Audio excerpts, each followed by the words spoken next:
8. Right, I know that 7 times 8 is 56, so 56 divided by 8, 56 divided by 8 equals 7. They know that. When they get a bigger number, let's say they get a number like,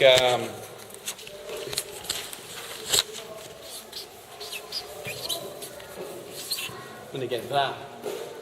Now that is bigger than they know. They know the times table. That's bigger than they know. Then they have to think about how they're going to do this. Now this is the way that most of us in here at school would have done this. We don't teach them like this. And I'll explain to you why we don't teach them like this. We would have done this. And what we used to say, we put it inside the cow shed. We put it inside the cow shed. I don't know why it's called that. So, and then we do it like this. 4 divided by 8. I don't know what happened. Because now it isn't 4, it's 400. It's not that. So then we say, right, 44. 44 divided by 8. And then we go back to our knowledge of the 8 times table. And we say 44 divided by 8 is going to be 5, remainder 4. And we write the 4 down there.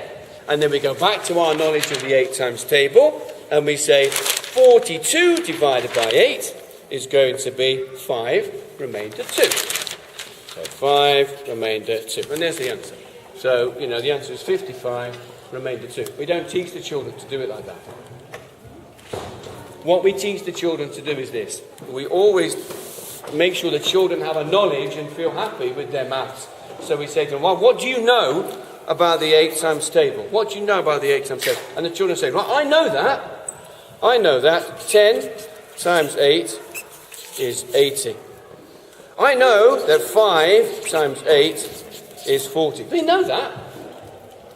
Now, because they know that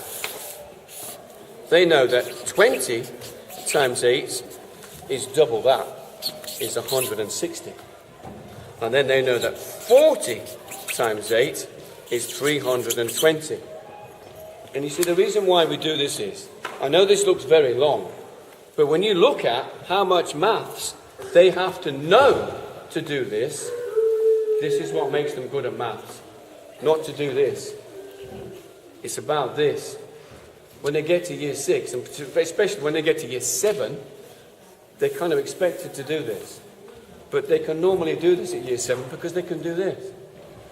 And they just continue to think, right, I've got to get to 442. So here, I've got 320. So what I do is I say, there's 442, and some of that is 320. So I just take the 320 off that. So then, I know that 320 divided by 8 is 40.